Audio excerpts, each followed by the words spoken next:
ici Dorine, Et Cyril, des investisseurs sereins. après plusieurs années de travail en tant qu'ingénieur, nous nous sommes lancés en investissement immobilier. Après 5 années d'acquisition, nous étions devenus libres financièrement. Dans ce podcast, nous vous partageons les stratégies et les bonnes pratiques pour développer votre intelligence financière. Dans le but non seulement d'être plus riche sur le papier, mais avant tout pour devenir plus libre et plus heureux. Alors, ouvrez grand vos oreilles et préparez-vous à atteindre vos objectifs. On s'en fiche des potentiels changements de loi. Hello les investisseurs sereins, j'espère que vous êtes en pleine forme. Aujourd'hui, je vais vous faire un épisode de La vérité qui dérange. Parce que oui, Cyril et moi-même, on s'en fiche complètement du blabla médiatique des potentiels changements de loi dans le futur concernant l'immobilier. Alors, pourquoi est-ce que j'ai envie de vous parler de ça ? Déjà parce que nous avons pas mal de questions de l'audience concernant nos impressions sur les futurs changements de loi, que ce soit les passoires thermiques, que ce soit sur la future potentielle taxation de la plus-value sur les résidences principales. Et alors ça c'est passé de mode, mais ça a été à la mode pendant très longtemps, le fameux problème du statut LMNP versus le statut LMP et les quelques changements qui ont eu lieu ces dernières années. Alors, pourquoi est-ce que nous on s'en fiche complètement de tout ça ? En fait, ce qui se passe, c'est que déjà, ça peut prendre une énergie de dingue de se renseigner sur les potentiels changements de loi. Alors en plus de ça, si vous voulez vous renseigner sur les comptes rendus des débats à l'Assemblée nationale, etc., et que les commissions qui sont en train de travailler sur le sujet, les différents textes potentiels qui pourraient sortir, enfin, je veux dire, franchement, vous pourrez vous passer votre temps à vous renseigner là-dessus, et en plus de ça, on sait très bien que tant que c'est pas fait, c'est pas fait. Donc même si, oui, c'est dans les cartons, oui, ils en parlent, oui, le gouvernement, il a ça dans les plans, mais en fait, l'énergie qu'on peut passer à essayer de réfléchir à ces changements, pour moi, elle est une perte de temps. Vous allez absolument pas vous enrichir en devenant un expert de toutes ces fameuses potentielles lois. Vous allez, enfin, c'est limite un travail de juriste, quoi, de réfléchir à tout ça. Et nous, on est des investisseurs immobiliers. Nous, ce qu'on veut, c'est faire un investissement rentable, gagner de l'argent. Et concrètement, les débats juridiques de tout ça, ça peut vous prendre la tête. Et concrètement, moi, je vois pas trop le gain que ça va vous apporter. C'est un peu comme la loi de Pareto, vous voyez, le côté 80-20. Entre guillemets, vous pouvez passer 80% de votre énergie à essayer de comprendre les lois, le juridique et les futures potentielles lois à venir en immobilier. Et concrètement, en fait, ça va vous apporter quoi ? Parce que le plus important, en fait, en immobilier, le fameux 20-80, c'est de trouver une bonne affaire rentable. Ok ? Après, en effet, les lois, ça peut faire varier un petit peu la rentabilité, mais ça va pas changer la donne du tout. Ça, c'est vraiment notre avis à Cyril et moi, et c'est pour ça que, pour notre part, on ne suit pas du tout l'actualité des potentielles lois.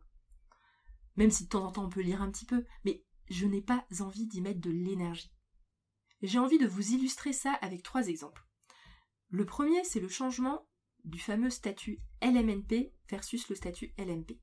Alors, pour les personnes qui s'y connaissent un petit peu en fiscalité, le statut LMNP, c'est le statut de loueur meublé non professionnel. C'est un statut qui est très intéressant.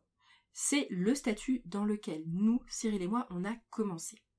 Et ce qui est génial avec ce statut, alors ça c'est un peu technique, mais c'est juste que vous allez bénéficier de l'amortissement, vous allez pouvoir déduire absolument toutes les charges, surtout si vous faites des travaux, ce qui fait que c'est assez facile en LMNP de ne pas payer d'impôts pendant 3-4 ans. Vraiment.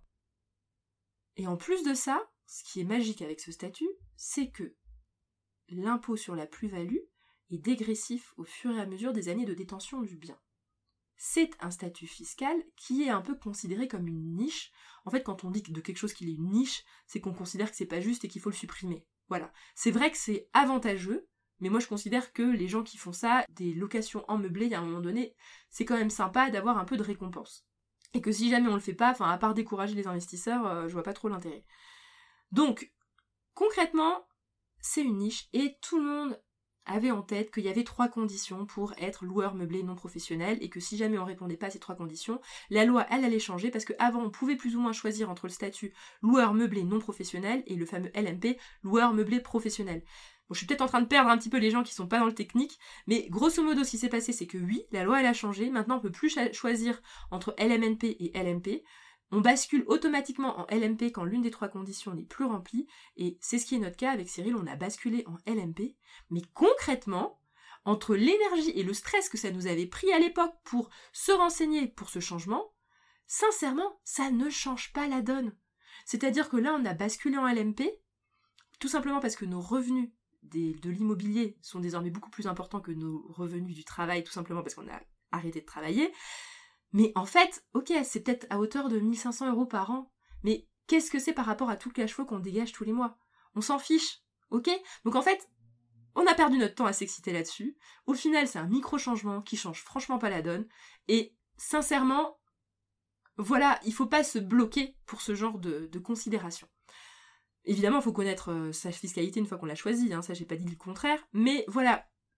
Vous voyez, le nombre de personnes qui se sont stressées sur le meublé pendant ces 5 dernières années et que je suis certaine n'ont pas investi à cause de ce potentiel changement de statut et du coup que maintenant on passe en LMP, donc le LMNP est un peu moins avantageux qu'avant, etc. Enfin, sincèrement, arrêtez de vous bloquer avec ces problèmes de fiscalité. Le deuxième exemple dont j'ai envie de vous parler, ce sont les passoires thermiques. On entend partout, le gouvernement va interdire les locations lorsque le bien loué va être dans telle catégorie thermique. Mais moi j'ai envie de dire, mais les gars, 80% du parc locatif est dans cette catégorie. Vous croyez franchement qu'en 2 ans, tout le monde va se rénover et rentrer dans ces critères? Non mais il faut être un peu réaliste quoi. Est-ce que vous y croyez vous à cette affaire? Moi, j'y crois pas une demi-seconde. Moi, c'est mon avis personnel. L'histoire des passoires thermiques, j'y crois pas une demi-seconde. Et en plus de ça, l'autre raison pour laquelle je n'y crois pas une demi-seconde, c'est tout simplement parce que c'est une aberration totale la façon dont sont faites les évaluations. Par exemple, nous, dans un des appartements, on a tout doublé. On a doublé les murs. On a fait de l'isolation. Et vous savez quoi? Il y avait en effet un gros radiateur en fonte en dessous d'une fenêtre. Le déplacer, c'est un coût phénoménal, hein, de déplacer un gros radiateur en fonte, après de le remettre, ça coûte de l'argent, et en plus de ça, d'un point de vue aménagement, je vais vous expliquer ce qui aurait été demandé. En fait, ce qui s'est passé, c'est qu'on n'a pas eu une bonne note, tout simplement parce qu'on n'a pas doublé le mur qui était derrière le radiateur en fonte. Sauf qu'en fait, si on avait doublé le mur derrière le radiateur en fonte, déjà ça aurait coûté une fortune de déplacer ce radiateur en fonte, et en plus de ça, en fait, on n'aurait plus eu la possibilité de le remettre sous la fenêtre. Le radiateur, il aurait dépassé. Donc ça aurait été moche, et en plus de ça, on aurait dû changer les tuyaux. Enfin, vous imaginez même pas le bazar. Et juste à cause de ce petit mètre carré de mur qui n'a pas été isolé, ah ben on n'a pas une bonne note. Donc on reste en E. Je fais non mais c'est une blague. Donc ça veut dire que même les gens qui veulent et qui ont la bonne volonté de faire des travaux thermiques, ils se retrouvent à avoir quand même une mauvaise note pour des petits détails de procédure. Enfin, c'est aberrant. Et donc, concrètement, les passoires thermiques, on en entend parler partout. Moi, j'attends de voir, et franchement, ça me ferait bien rigoler que le gouvernement, il lance encore plein de dettes pour essayer de faire des travaux dans tous les appartements et tous les immeubles de France. Mais moi, j'y crois pas. Voilà. J'y crois pas une demi-seconde. On peut pas tout rénover aussi vite. Il y a des locataires dans ces endroits-là qui ont pas envie d'avoir des travaux chez eux pendant 2 mois. Enfin, je vois pas du tout la réalisation, le fait que ce soit réalisable. J'avais envie de dire la réalisabilité. Je sais pas si ça se dit. Voilà, donc j'ai juste envie de vous parler de ça. Et le troisième truc, c'est la fameuse taxation de la plus-value sur la résidence principale. Pareil en fait, même si en effet ça paraît pas juste de se dire il y a des gens qui achètent et qui revendent leur résidence principale et qui font une belle plus-value dessus, c'est pas juste. Bah c'est sûr, t'as acheté à Paris il y a 10 ans, maintenant ça vaut 2 fois plus. Oui, c'est pas juste, mais c'est comme ça et en effet ils vont avoir une plus-value dessus. Mais déjà, ok, même si ça arrivait, et alors tu payes une plus-value sur ta résidence principale, est-ce que ça vaut la peine d'en faire tout un drame en fait de cette affaire? Enfin, sincèrement, moi, ce que je vous conseille fortement, c'est détachez-vous un peu de tout ça. Évidemment, vous allez faire les choses dans les règles, mais attendez que les règles, elles passent. Une fois qu'elles passent, vous vous adaptez, vous vous renseignez, mais ne perdez pas trop d'énergie là-dedans. Et surtout, n'utilisez pas ces lois pour en faire un prétexte pour ne pas passer à l'action. Voilà, j'espère que ça vous a fait du bien. C'était un petit peu technique, je vous ai un peu perdu, mais il y a peut-être certaines personnes qui ont réussi à suivre. Mais voilà, c'est ça la conclusion. C'est ne vous prenez pas la tête. Comprenez juste ce qui existe aujourd'hui, l'impact que ça a pour vous aujourd'hui, et passez à l'action. Je vous souhaite à tous une excellente journée et à bientôt! Et voilà, l'épisode du jour est terminé.